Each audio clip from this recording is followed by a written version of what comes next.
ሚሊዮን ብር ቅናሹ ሊጠናቀቅ 5 ቀናት ብቻ ቀሩት። እድለኛ ከሆኑ ቤት ሲገዙ ሱቅ በነፃ ይወስዳሉ። ዘመን ተሻጋሪ ቤቶች በካሬ ከ69 ሺህ ብር እስከ 89 ሺህ ብር እንደ ጉድ እየተቸበቸቡ ነው። ቅድመ ክፍያ 10% ሲሆን 50% የባንክ ብድርም ተመቻችቷል። ከባለ 1 መኝታ እስከ ባለ 3 መኝታ ክፍል እንዲሁም ሱቆችን የተለያየ የካሬ አማራጭን ጨምሮ አቅሞን ባማከለ መልኩ ተዘጋጅቶሎታል። ከዝቅተኛ ፍሎር እስከ ከፍተኛ ፍሎር ለሽያጭ ተለቋል። ቦታው በአፍሪካ ህብረት አጠገብ በመሃል ቡልጋሪያና እንግሊዝ ኤምባሲ መሆኑ ይበልጥ ተመራጭ ያደርገዋል። ስለ ቤቶ ዲዛይን እንዳያስቡ ስካይላይት ሆቴልን በሰሩ የአርኪቴክት እጆች ለእርሶና ለልጆቹ ምቾትን በሚሰጥ ዘመን ተሻጋሪ አፓርትመንት እየተገነባ ነው። በመሃል መክፈል ቢያቅቶ ቤቶን አትርፈው መሸጥ መለወጥ ይችላሉ። የከርሰ ምድር ውሃ ጄኔሬተር፣ ባካፕ ባትሪ ያላቸው ሊፍቶች፣ የመኪና ፓርኪንግ ከተለያየ ሁሉን አቀፍ የጋራ መገልገያዎች ጋር በበቂ ሁኔታ ተዘጋጅቷል። ልብ ይበሉ፣ ከ5 ቀን በኋላ የሚመጡ ደንበኞች በቅናሽ አናስተናግድም። ያሉን ቦታዎች ውስን ስለሆኑ ቀድመው ባሉበት ይመዝገቡ። ለበለጠ መረጃ 0944 40 08 08 ይደውሉ። ሰመረ ሪል ስቴት ባላገር በሀገር።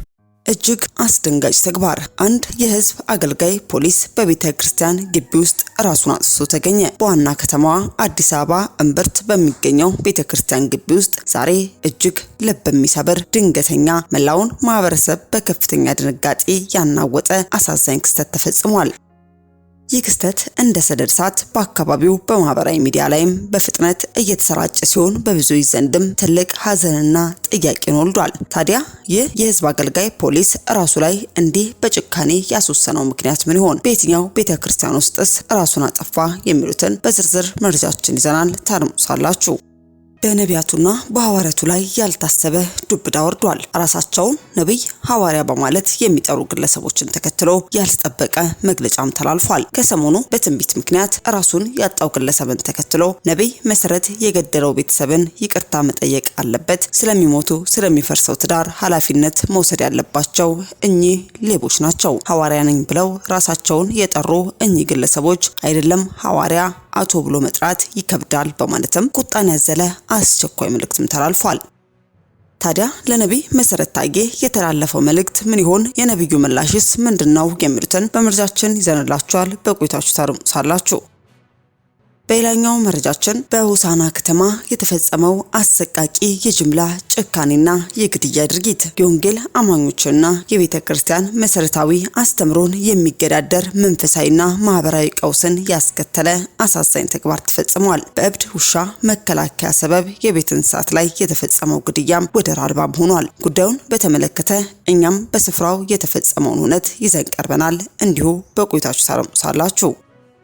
በስተመጨረሻም በጂፒኤስ ቤተክርስቲያን ውስጥ የተፈጠረው ምን ጉድ ነው? ነብይ ሄኖክ ግርማ በሚያገለግልበትና ባለራዕይ በመሆን በመሰረታት ቤተክርስቲያን ላይ ተፈጸመ ተብሎ በአደባባይ የተገለጠው አሳፋሪ ተግባርስ ምንድነው? ከዚህ ቀደም ለበርካታ ጉዳዮች ስሙ ሲነሳ የምናደምጠው ነብይ ሄኖክ ግርማ ዛሬ ላይ እጅግ አሳፋሪ በሆነና አጸያፊ ተግባር ስሙ በአደባባይ የተነሳ ሲሆን አንዲት እህታችንም ጉዳዩን በይፋ ዘግዝጋ ማጋልጣለች።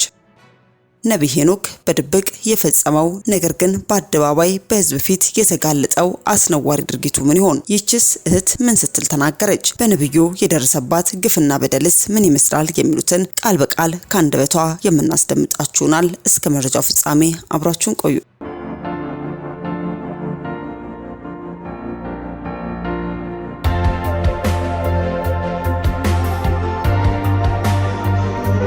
አስቀድመን ወደ ያዝንላችሁ መረጃችን ስናልፍ ከሰሞኑ በቬንዙዌላ የተከሰተው እጅግ አስከፊና አደገኛ የሆነ ሁለት የመሬት መንቀጥቀጥ ምድሪቱን እንዳልነበር እያደረገና እያናጋት ይገኛል። ታዲያ 920 የሟች ቁጥር ደርሶ የነበረው ይህ አደጋ ዛሬ ላይም ቁጥሩ እጅግ ከፍ ብሎ አስጨናቂ ሁኔታ ውስጥ መግባቱን ተመልክተናል። በቬንዙዌላ በተከሰተ የመሬት መንቀጥቀጥ አደጋም የሞቱት ሰዎች ቁጥር ከ1400 በላይ የደረሰ ሲሆን በሚሊዮን የሚቆጠሩት ደግሞ የንጽህናና ሌሎች መሰረታዊ ፍላጎቶች እጦት አለባቸው ተብሎ መሰጋቱም ተገልጿል። ታዲያ ይህ ጉዳይም ከዕለት ወደ ዕለት እጅግ እያየልና አስጨናቂ ሁኔታ ውስጥ እየገባ መሆኑን በግላጭም ያመላክታል። ታዲያ በተለያዩ ስፍራ የምትገኙ ቅዱሳንም በቬንዙዌላ ምድር ለሚገኙ በጸሎታችሁ እንድታስቧቸው ስንል በመልእክታችን ማስተላለፍ ወደድን። አስከትለን ወደ ያዝንላችሁ መረጃችን ስናልፍ በሆሳና ከተማ በእብድ ውሻ መከላከያ ሰበብ በቤት እንስሳት ላይ የተፈጸመው አሰቃቂ የጅምላ ጭካኔና የግድያ ድርጊትም እግዚአብሔር ለአዳም ዘር የሰጠውን የእንስሳት የመጠበቅና የመንከባከብ መለኮታዊ አደራ የጣሰ የወንጌል አማኞችና የቤተ ክርስቲያንን መሰረታዊ አስተምሮ የሚገዳደር መንፈሳዊና ማህበራዊ ቀውስም ነው። መጽሐፍ ቅዱስ ስለ ፍጥረት ሁሉ አያያዝ፣ ስለ ልጆች አስተዳደግ፣ ስለ ምህረትና ስለ ክርስቲያናዊ ማህበራዊ ኃላፊነት በግልጽ የሚያስተምረው ቃል መሰረት በማድረግ ይህን ክስተት በቤተ ክርስቲያን በአማኞች ዘንድም በጥብቅ ሊኮንንና አማኞች ክርስቲያናዊ ምላሽ ሊሰጥ የሚገባ ታላቅ የሞራል ውድቀትም ነው። እግዚአብሔር ሰውን በመልኩና በአምሳሉ ሲፈጥር በምድር ላይ ላሉ ፍጥረታት ሁሉ ኃላፊነት የሚሰማው ጠባቂና የበላይ ጠባቂም አድርጎም ነው። ፍጥረታትን መግዛት ማለት ማጥፋት፣ ማስተቃየት ወይንም ያለ ርህራሄ መፍጀት ማለት አይደለም። ይልቁንም ፈጣሪ ለዓለም የዘረጋውን ስርዓትና ውበት መንከባከብ ማለት ነው። የእግዚአብሔር ቃል በምሳሌ መጽሐፍ ላይ የሰውን መንፈሳዊ ማንነትና ጽድቅን ከእንስሳት አያያዙ ጋር አያይዞም እንዲህ ሲልም ይገልጸዋል። ጻድቅ ሰው ለእንስሳት ነፍስ ይራራል፣ የኃጢአተኞች ምሕረት ግን ጨካኝ ነው። ምሳሌ ምዕራፍ 12 ቁጥር 10። በሆሳና ከተማ የታየው ትንንሽ ቡችሎች ነፍሰ ጡር ውሾች ሳይቀር በገመድ እያነቁ በዛፍ ላይ የመስቀልና በዱላ የመምታት ድርጊት ከዚህ መጽሐፍ ቅዱሳዊ የጽድቅና የርህራሄ መስፈርት ሙሉ በሙሉ የወጣም ነው። የክርስቶስ ፍቅርና ጸጋ የገባቸው አማኞችም እግዚአብሔር ለፈጠራቸውና ነፍስ ላላቸው ፍጥረታት ሁሉ ሊራራ እንጂ በፍርሃት ወይንም በመንግስት ትእዛዝ ሰበብ የጭካኔ ተባባሪ ሊሆን አይገባም። እግዚአብሔር ለፍጥረት ሁሉ የሚያስብ አምላክ መሆኑን መዝሙረኛው ዳዊት ሲመሰክር እግዚአብሔር ለሁሉ ቸር ነው፣ ምህረቱ በፍጥረት ሁሉ ላይ ነው ሲልም መዝሙረ ዳዊት ምዕራፍ 145 ቁጥር 9 ላይ ይናገራል። እግዚአብሔር በቃል ኪዳን ውስጥ እንስሳትን ጭምር ያካተተ አምላክ ነው። ከጥፋቱ በኋላ ከኖህ ጋር የገባው ቃል ኪዳን ስናስታውስ ለሰው ልጆች ብቻ ሳይሆን በምድር ላይ ያሉ ሕያዋን ፍጥረታት ሁሉ ጭምር እንደሆነም ቃሉ ይናገራል። ዘፍጥረት ምዕራፍ 9 ከቁጥር 9 እስከ 10። እኛም የእርሱ ልጆች እንደመሆናችን መጠን የዚህ መለኮታዊ ምሕረትና ቃል ኪዳን ነጸብራቅ መሆን ይጠበቅብናል። ፍጥረትን ያለ ምሕረት ማጥፋት የፈጣሪን የፍጥረት ስርዓት መዳፈር ነው። የዚህ ክስተት እጅግ አሳሳቢ መሪርና ልብ ሰባሪ ክፍልም ግድያውና ማሰቃየቱ የተፈጸመው በህፃናቱ እጅ መሆኑና አዋቂዎች ደግሞ ይህንን ድርጊት በቪዲዮ እየቀረጹ ማበረታታታቸው ነው። ህፃናት ገና በለጋ እድሜያቸው ታማኝና መከላከያ የሌላቸውን የቤት እንስሳት እንዲያርዱ፣ እንዲሰቅሉና በጭካኔ ህይወታቸውን እንዲያጠፉ ሲደረጉ በውስጣቸው የሚታተመውና የሚለማመዱት ፍቅርንና ርህራሄን ሳይሆን አመፅን፣ ደምና ጨካኝነትን ነው። ዛሬ በውሻ ላይ የጨከነና ደም ማፍሰስን፣ የፍጥሩን ዋይ ዋይ ማለትን፣ መሳቀቅን እያየ ደስታን ወይንም ግዴለሽነትን የተለማመደ ህፃን ነገ በትልቁ ማህበረሰብ ውስጥ ለሰዎች ህይወትና ስቃይ ግድ የሌለው ለጥቃትና ለጦርነት የሚጋበዝ ትውልድ የመሆን እድሉም እጅግ ከፍተኛ ነው። ጌታችን ኢየሱስ ክርስቶስ ህፃናትን ወደ እርሱ እንዳይመጡ የሚከለክሉትና በምግባር የሚያሰናክሉትን አስመልክቶም የሰጠው ጠንካራ ማስጠንቀቂያም አለ። ከነዚህ ከታናናሾች አንዱን የሚያሰናክሉሉ የወፍጮ ድንጋይ በአንገቱ ታስሮ ወደ ጥልቅ ባህር መስጠም ይሻለው ነበር። ማቴዎስ ምዕራፍ 18 ቁጥር 6። ልጆችን በአመፅ በደም አፍሳሽነትና በጭካኔ ድርጊት ውስጥ ማሳተፍና ይህንን እንደ ጀግንነት ቆጥሮ በቪዲዮ መቅረጽ ታላቅ መንፈሳዊና ስነ ምግባራዊ ማሰናከያ ነው። ወላጆችና ማህበረሰቡ ልጆችን የጭካኔ ማሰሪያ ሲያደርጓቸው የእግዚአብሔር ቁጣ በራሳቸውና በትውልዱ ላይ እየጠሩ መሆናቸውን ማስተዋልም ይገባቸዋል። የእብድ ውሻ በሽታም አስከፊና የሰውን ህይወት የሚቀጥፍ የህዝብ ጤና ስጋት መሆኑ እሙን ነው። ነገር ግን መጽሐፍ ቅዱስ ችግሮችን በጥበብ በእውቀትና በስርዓት እንድንፈታም ያዘናል እንጂ በውር ድንብር በድንጋጤ ስርዓት አልባም እንድንሆን አይፈቅድም። የዚህ አሳዛኝ ክስተት መነሻ በሆሳና ከተማ ውስጥ በአንዲት ውሻ የተነከሰች ህጻን ልጅ በበሽታው ምክንያት ህይወቷ ማለፉን ተከትሎም ነው። የእብድ ውሻ በሽታ በህዝብ ጤና ላይ ከባድ ስጋት መሆኑ ባያጠራጥርም የከተማው አስተዳደር በሽታውን ለመቆጣጠር ያስተላለፈው ድንገተኛ መመሪያ ግን ማህበረሰቡን ያስጠነቀቀም ነበር። በከተማው አስተዳደር የተላለፈው አስገዳጅ ትዕዛዝ የሚከተሉትን ያካትታል። በሆሳዕና ከተማ የሚገኙ ነዋሪዎች በሙሉ በቤታቸው በግቢያቸውና በሳሎናቸው የሚገኙ ውሾችን በሙሉ ሰብስበው በማነቅ እንዲገሉም ተወሰነ። ይህንን ትዕዛዝ ባልፈጸመ ውሻውን ከቤት አውጥቶ ባልገደለ ማንኛውም ነዋሪ ላይ የ50 ሺህ ብር ከባድ የገንዘብ ቅጣትና የወራት እስራት እንደሚጠብቀውም ተደነገገ። ይህንን የቅጣትና የእስራት ማስፈራሪያ የሰማው የከተማው ሕዝብም ከህጋዊ እርምጃ ለመዳን ሲል ብቻ ወዲያውኑ ውሾችን ወደ መግደያ ስፍራ መውሰድ ጀመረ። የጅምላ ግድያው አፈጻጸምና የህፃናቱ ተሳትፎም በከተማው አደባባዮች የተፈጸመ የእንስሳት አያያዝ ስርዓት አልባና እጅግ አሰቃቂ የነበረ ሲሆን በርካታ ዜጎችንና የእንስሳት ተሟጋቾችንም አስቆጥቷል። ነዋሪዎቹ እስከዚያው ዕለት ድረስ በቤት እንስሳ ይዘዋቸው የነበሩ ውሾች ከግቢ ጎተው በገመድ አስረው ወደ መግደያ ስፍራም ይዘው ሞተዋል። በግድያው አፈጻጸም ይበልጥ አሳሳቢ ያደረጉት ውሾቹን በየዛፉ ላይ እየሰቀሉና በዱላ እየመቱ እንዲገሉ የተደረጉት የከተማዋ ህፃናትና ታዳጊዎች መሆናቸውም ነው። አዋቂዎች ድርጊቱን በቅርብ ርቀት ሆነው ይመሩና በቪዲዮ ይቀዱ የነበረ ሲሆን ህፃናቱ እንስሳቱ እስኪሞቱ ድረስ ገመዱን እንዲያጠብቁ ሲያዙን ተስተውለዋል። በጥቃቱ ወቅትም ነፍሰ ጡር ውሾች፣ ትንንሽ ቡችላዎችና ባለቤቶቻቸውን ያስከተቧቸው የቤት እንስሳቶች ሳይቀሩ ሳይለዩ በጭካኔ እንዲታነቁም ህይወታቸው እንዲያልፍም ተደርጓል። ያልተጠበቀው የአስተዳደሩ ምላሽም ድርጊቱ ከፍተኛ ህዝባዊ ቁጣን ከቀሰቀሰ በኋላ የከተማው አስተዳደር በጋዜጠኞች ሲጠየቅ ስንሰማ እኛም ደንግጠናል በማለትም ኃላፊነቱን ወደ ሌላ አካል ለመግፋት መሞከሩም ተሰምቷል።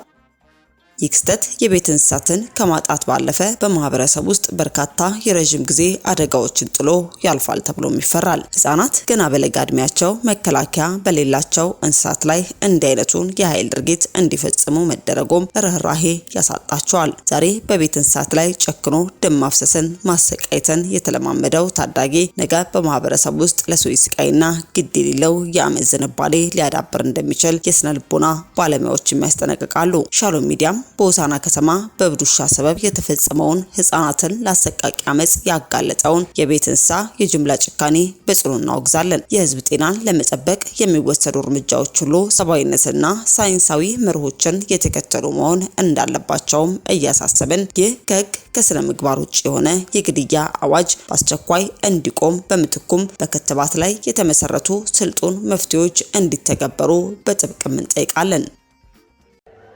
አስከትለን ወደ ያዝንላችሁ መረጃችን ስናልፍ አንድ የህዝብ አገልጋይ ፖሊስ በቤተ ክርስቲያን ግቢ ውስጥ ራሱን አጥፍቶ ተገኘ። በዋና ከተማ አዲስ አበባ እምብርት በሚገኘውና በርካታ ታሪካዊ ክስተቶችን ባስተናገደው አንጋፋው የአራዳ ቅዱስ ጊዮርጊስ ቤተ ክርስቲያን ቅጥር ግቢ ውስጥም ዛሬ እጅግ ልብ የሚሰብር ድንገተኛና መላውን ማህበረሰብ በከፍተኛ ድንጋጤ ያናወጠ አሳዛኝ ክስተት ተፈጽሟል። የህዝብን ሰላምና ደህንነት ለመጠበቅ የወንጀል ድርጊቶችን ለመመርመር ፍትህን ለማስፈን ቃለ መሐላ ፈጽሞ የተሰማራ አንድ የፖሊስ መርማሪ በስራ ገበታው ላይ እያለም ህይወቱን በአሳዛኝ ሁኔታ ማለፉ ተረጋግጧል። ይህ ክስተት እንደ ሰደድ እሳት በአካባቢውና በማህበራዊ ሚዲያዎች ላይ በፍጥነት እየተሰራጨ ሲሆን በብዙዎች ዘንድ ትልቅ ሀዘንና ጥያቄን ጥሎም አልፏል።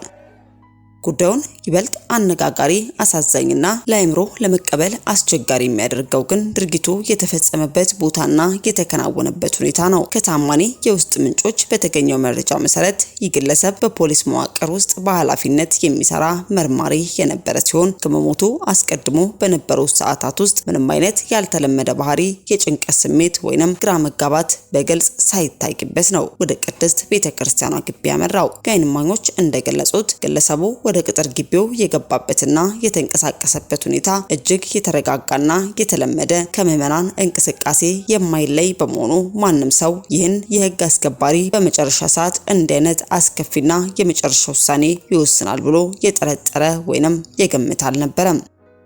ነገር ግን ሳይታሰብ በጸጥታ ስራው ላይ እንዲጠቀምበት የተሰጠውና በታጠቀው የአገልግሎት ሽጉጥ ራሱ ላይ ድንገተኛ እርምጃ በመውሰድ ህይወቱን በቅስፈት እንዲያልፍም አድርጓል። በወቅቱ በስፍራው የነበሩ በርካታ ምዕመናን የዓይን እማኞች እንደሚናገሩት ድርጊቱን የፈጸመው በጣም ፈጣንና ቅስፈታዊ በሆነ ሂደትም ነው። የአምልኮ የጸሎትና የሰላም ስፍራ በሆነው በቅዱስ ቦታ ላይ ድንገት በከፍተኛ ድምጽ የተሰማው የጥይት ድምጽ በግቢ ውስጥ በጸሎት ላይ የነበሩትን ምዕመናን፣ የሃይማኖት አባቶችን በቅርበት ሲያልፉ የነበሩ መንገደኞችን ከፍተኛ ድንጋጤና ሽብር ውስጥም ጥሏቸዋል።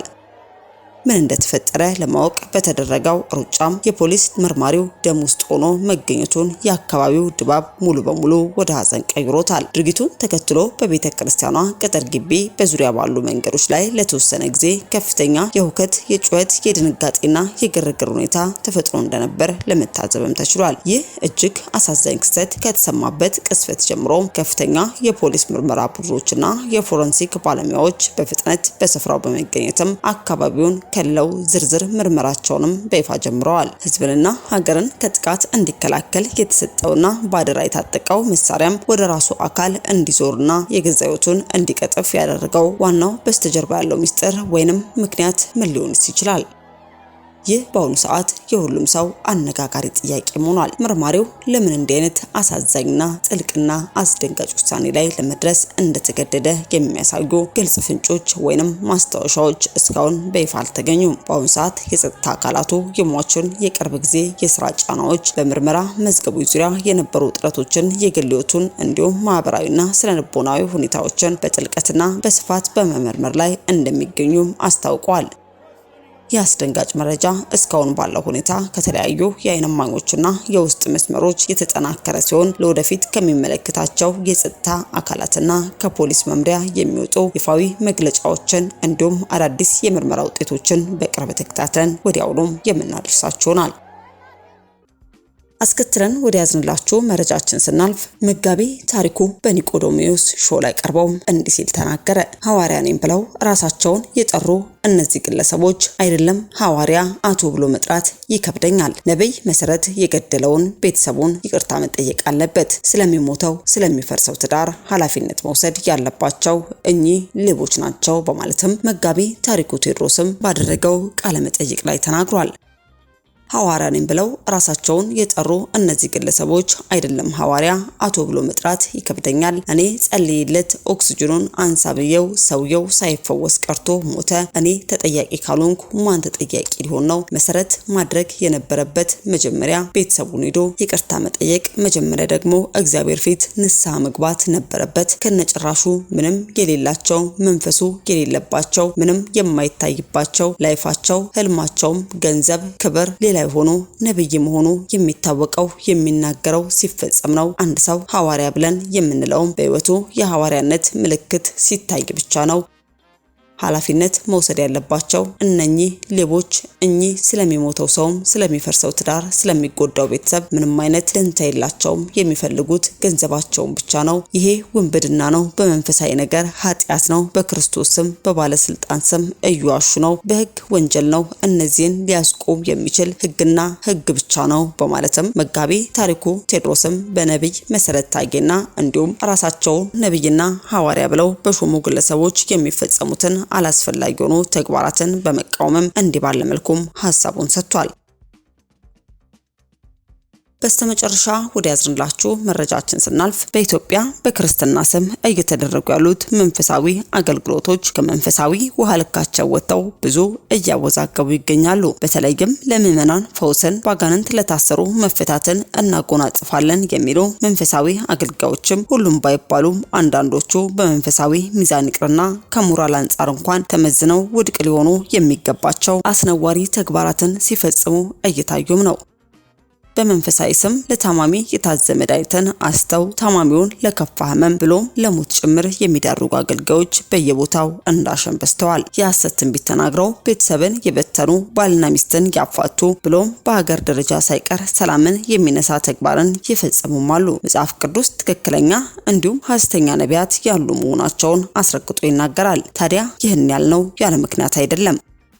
አሁን ባለንበት ጊዜ ላይ ቤተክርስቲያን ከፍተው ራሳቸውን በራሳቸው የሾሙ ነብይ ሐዋርያ የሚል ስያሜን ይዘው ነገር ግን ተግባራቸው ለየቅል የሆነባቸው ከቁጥር አልፈዋል። አሁን ላይም የጂፒኤስ ቤተክርስቲያን መስራችና ባልራዕይ የሆነው ነብይ ሄኖክ ግርማም እጅግ አሳፋሪና ጸያፍ በሆኑ ተግባራት ስሙ መነሳቱን አድምጠናል። አንዲት ሴት በሚዲያ ላይ በመቅረብም ነብይ ሄኖክ ግርማ በሚያገለግልበት ቤተክርስቲያን በሱና በባልደረቦቹ የደረሰባትን ግፍና በደልም ቃል በቃል እንዲህ ስትል ተናግራለች።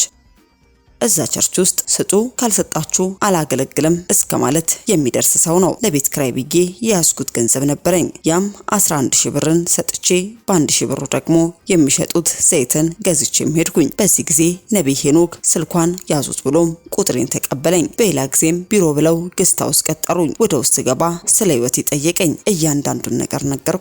እሱም እዛ ውስጥ ለሚያገለግል ሰለሞን ለተባለ ባልደረባ የአደራ ልጄ ናት፣ አደራ ቤት አፋልጋት ብሎም ባደራ መልክ ሰጠኝ። ከቤተ ክርስቲያን ግዢ ተብዬም የገዛሁት ዘይትም ነበር። ይህን ዘይት እጠቀማለሁ፣ ነገር ግን ምን እንደማደርግ አላውቅም ነበር። ብር ከእጄ ላይ መጥፋት ጀመረ። ወርቅ መሸጥ ጀመርኩ። ቦርሳና ልብስ ይዣቸው የመጣሁትን ጫማዎች ሳይቀር መሸጥ ጀመርኩኝ።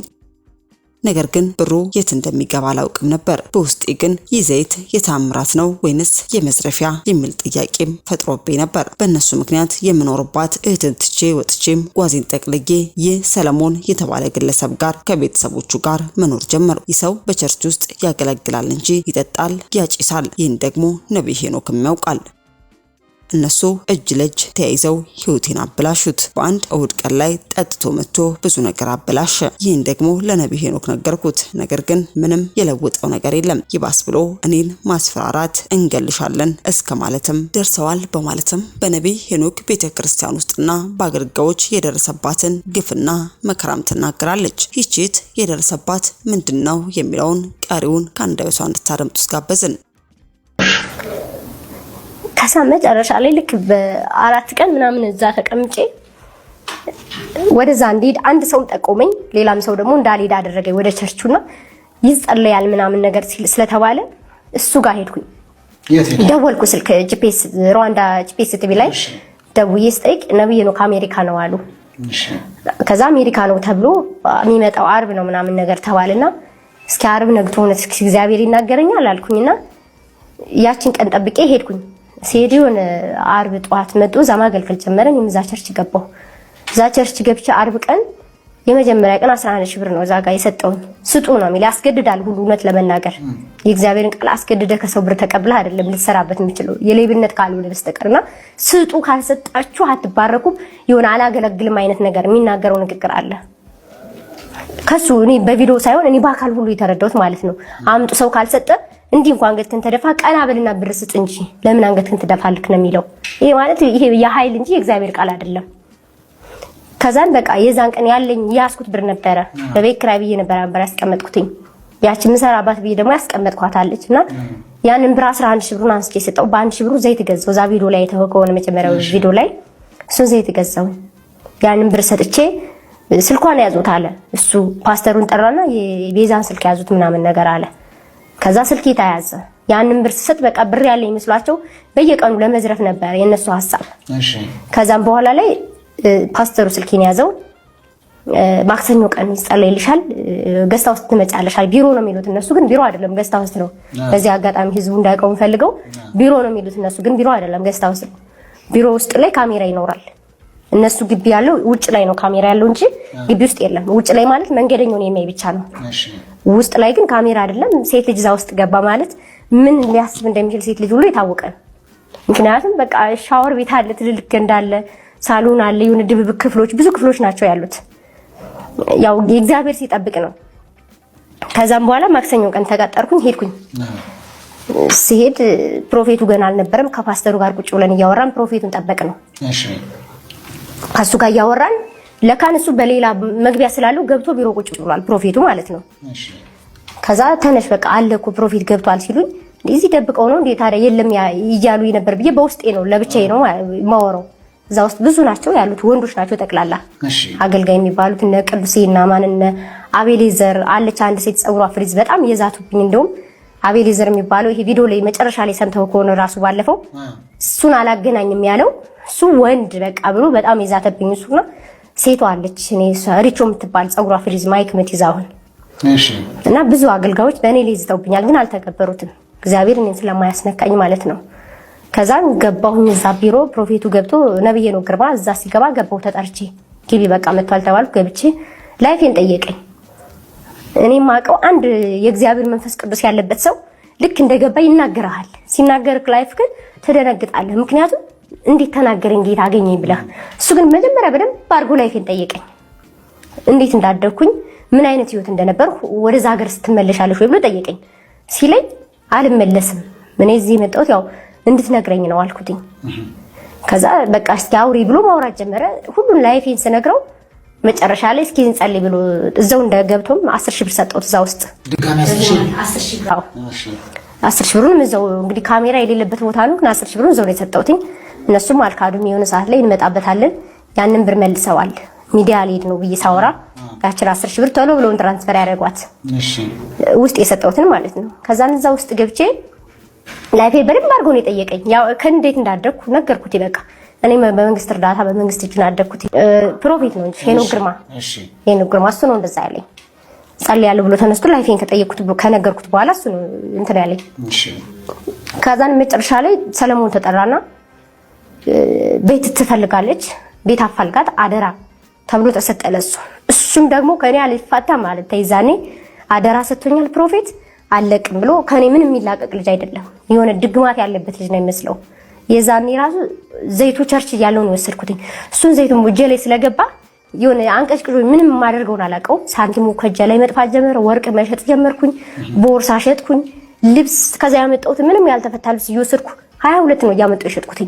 ልጁ ራሱ አለ ጫማ ዝም ብዬ ፍላጭ ጫማዎችን እየወሰድኩ መሸጥ ጀመርኩኝ። ብሩ ግን የሚገባበትን አላውቀውም። ከዛ ይሄ ዘይት የበረከት የታምር ዘይት ነው ተብዬ ተሰጥቼ የመዝረፊያ ነው እንዴ ብዬ በውስጤ ግራ ገብቶ ሲወጣ ስገባ ማልቀስ ጀመርኩና እዚህ ሀገር አምጥተህ ጎዳና ላይ ልጥሬ ነው እንዴ ብዬ ደግሞ ከእግዚአብሔር ጋር መጣላት ጀመርኩኝ። ከዛም የዛን ቀን ሮብ ቀን ቤት ስንፈልግ አመሽተን ቤት አልተገኘምና ሊድ ስለው ራሱ ፕሮፌት አደራ ብሎኛል። በቃና የሆነ የተመካከሩት ነገር የሆነ ገመድ የተያዘ ገመድ ያላቸው ይመስለኛል ከኋላ አደራ ብሎኛል ማለት የሆነ ከውጭ ስለመጣው ብር አላት እንብላት አይነት ነገር ነው እነሱ የተነጋገሩት ነገር እንዳልማቀው ማለት ነው። መጨረሻ ላይ ልክ ወደ 10 ሰዓት ምናምን አካባቢ ላይ እነማዘርጋ ልጆቼ ማሉ ሁለት መንታ ልጆች 11 ዓመት መንታ ልጆች አሉት እና እነማዘርጋም እዛ ወንድሞች አሉ። እስኪ ግቢውን ጎራ ብለሽ ቡና ጠጥተሽ እነማዘርን የሚያቸው ሲለኝ ጌታው ቤተሰብ ልሰጠኝ ነው እንዴ አልኩኝ። በወንድምነት ነው ያሰብኩትኝ እኔ ሰው የለኝም ብዬ ነበር እዛ ቁጭ ብዬ ሳለቅስ ነበርና ቤተሰብ ልሰጠኝ ነው እንዴ ብዬ አደራ ስለተባለ እኔ አገልጋይ ስለሆኑ ያሰብኳቸው ከእግዚአብሔር በታች እንዳንደ መንፈስ ቅዱስ ምንም ነገር እንደማያደርጉ ነው። ከዛ የዛን ቀን ሄድኩኝ ቡና ጠጥቼ ወደ ልጅቷ ቤት ነው ሄድኩኝ። በቢኒ የሚባል ጓደኛ አለው እሱን ጠርቶ ራሴው ከፍዬ ነው ሄድኩኝ። ወደዛ ቦታ ሄድኩና ነገ ሐሙስ ጧት እንድትመጭ ፕሮፌት አደራ ስላለኝ በቃ እዚህ ትሆኛለሽ ቤት እስከሚገኝ ድረስ ሲለኝ እንግዲህ ሁለት ልጅ አለው የ11 ዓመት ልጅ ወንድሞቹ እዛው ግቢ ነው ያሉት። እህቶቹ አሉ እናቱ አለች አባት የለውም መሰራ አላውቅም ነው ሁሉም አንዳንድ ቤት ይዞ ዘው ነው የሚኖረው ግቢ ውስጥ። እሺ ከዛ ሐሙስ ጧት መጣው ስመጣም የሆነ ውስጤ ሂጂ ነው ያለኝ። ያ ዘይት ኦሬዲ እጄ ላይ ስላለ ራሴን ሁሉ መቆጣጠር አልችልም። ብዙ ነገር ላይ ከእጄ ላይ ጠፍቷል። ከዛም እነሱ ጋር ሄድኩ ሐሙስ ጧት ላይ እዛ ሁለት መንታ ልጆች አሉት 11 ዓመት ልጆች እነሱ አልጋ ላይ ነው የሚተኙት ከሱ ጋር ማለት ነው። መሬት ላይ ትልቅ የፍራሽ አለ እዛ ጋር ነው የምተኛው። ሐሙስ ጧት ኦሬዲ ሻንጣዬን ይዤ ገባሁ። አንቺ ጠቅልለሽ ከዛ ከልጅቷ ቤት ወጣሽና እነሱ ቤት ገባሽ? እነ ሰለሞን ቤት ሄድኩኝ። አደራ ብሎኛል ቤት እስክታገኝ ድረስ አትለቀቂም ነው አይነት ነገር ነው የሱ ንግግር ማለት ነው። እዚህ ነው የምትሆኚው። ከዛን እዛ ሄጄ እናቱ መታ ምን ናት ተብሎ ሲጠየቅ ፕሮፌት አደራ ስትሆኝ ነው ቤት እየፈለገች ነው ስቲል ቤዛን ማቃት እዚህ ሳይሆን ውጭ እያለችን በፌስቡክ አውቃታለሁ ብሎ ለማዘር ተናግሯል። እኔ አያቀኝም እዛ የተዋወቅነው እዚህ ገስታ ውስጥ ገብቼ ነው። ፕሮፌት አገናኝቶን ነው የማውቀው። ፕሮፌት ማለት ሄኖክ ግርማ አገናኝቶን ነው የማውቀው። የመንፈስ ልጅ ነው አደራ ብሎ አሳልፎ ሰጥቶ ነው የማውቀው። እሱ አደራ ብሎ ባይሰጠን እኛ እንገናኝም ነበረ። ግን አደራ ብሎ ሰጥቶታል። እሱም ከኔ የሚላቀቅ ሰው አይደለም። ሐሙሱን ቀን ገባሁኝ። ሐሙስ፣ አርብ፣ ቅዳሜ ነው። እሑድ ቀን ሌላ ሰው ሆኖ መጣ ማታ ላይ። በቃ ያችን አርብን ቅዳሜን ስናሳልፍ ቡና እናፈላለን። ሲመጣ ቡና አፍልተን ነው የምንጠብቀው። ልጆች ትልልቅ ልጆች ናቸው። 11 ዓመት ማለት ህፃን አይደለም። ሲመጣ ቡና አፍልተን ያለን ሰርተን የሆነ ነገርም ከራሴ ካለኝ ነው ያወጣው የምገዛው። ያው እኔ ያሰብኩት ቤተሰብ አግኝቻለሁ ምንም ነገር የለም ነው። ያ የቤተሰብ ያለ መኖር ብዙ ቦታ ላይ ይከታል። የሰው የማጣትና እኔ ብዙ ሙሉ ቤተሰብ ዛ ስለሆነ ሌላ ነገር ይፈጠራል ብዬ አላሰብኩም። በውስጤም በታምርም የለም። ከዛ እሑድ ቀን ሌላ ሰው ሆኖ ነው የመጣው። ለካን እሱ እዛ ይውላል እንጂ ያጨሳል፣ ይጠጣል፣ ብዙ ነገሮችን ያደርጋል። ይሄን ባይኔም ስላየሁት ማለት ነው። ቢራ ይጠጣል፣ ያጨሳል፣ ሲጋራ ግን የሚውለው ቸርች ውስጥ ነው። ይሄ ሁሉ እንግዲህ ሊያውቁም ይችላል፣ በደንብ ያውቃሉ። የ2 ሚሊዮን ብር ቅናሹ ሊጠናቀቅ 5 ቀናት ብቻ ቀሩት። እድለኛ ከሆኑ ቤት ሲገዙ ሱቅ በነፃ ይወስዳሉ። ዘመን ተሻጋሪ ቤቶች በካሬ ከ69 ሺህ ብር እስከ 89 ሺህ ብር እንደ ጉድ እየተቸበቸቡ ነው። ቅድመ ክፍያ 10% ሲሆን 50% የባንክ ብድርም ተመቻችቷል። ከባለ 1 መኝታ እስከ ባለ 3 መኝታ ክፍል እንዲሁም ሱቆችን የተለያየ የካሬ አማራጭን ጨምሮ አቅሞን ባማከለ መልኩ ተዘጋጅቶሎታል። ከዝቅተኛ ፍሎር እስከ ከፍተኛ ፍሎር ለሽያጭ ተለቋል። ቦታው በአፍሪካ ህብረት አጠገብ በመሃል ቡልጋሪያና እንግሊዝ ኤምባሲ መሆኑ ይበልጥ ተመራጭ ያደርገዋል። ስለ ቤቶ ዲዛይን እንዳያስቡ ስካይላይት ሆቴልን በሰሩ የአርኪቴክት እጆች ለእርሶና ለልጆቹ ምቾትን በሚሰጥ ዘመን ተሻጋሪ አፓርትመንት እየተገነባ ነው። በመሃል መክፈል ቢያቅቶ ቤቶን አትርፈው መሸጥ መለወጥ ይችላሉ። የከርሰ ምድር ውሃ ጄኔሬተር፣ ባካፕ ባትሪ ያላቸው ሊፍቶች፣ የመኪና ፓርኪንግ ከተለያየ ሁሉን አቀፍ የጋራ መገልገያዎች ጋር በበቂ ሁኔታ ተዘጋጅቷል። ልብ ይበሉ፣ ከ5 ቀን በኋላ የሚመጡ ደንበኞች በቅናሽ አናስተናግድም። ያሉን ቦታዎች ውስን ስለሆኑ ቀድመው ባሉበት ይመዝገቡ። ለበለጠ መረጃ 0944 400808 ይደውሉ። ሰመረ ሪል ስቴት ባላገር በሀገር። ውድ የሻሎም ቲዩብ አድማጭና ተመልካቾቻችን ለሰዓቱ ያዝንላችሁ መረጃ ያደመጣችሁትን ይመስል ነበር። በሌላ አዳዲስ መረጃ እስከምንገናኝ መልካም ቆይታ።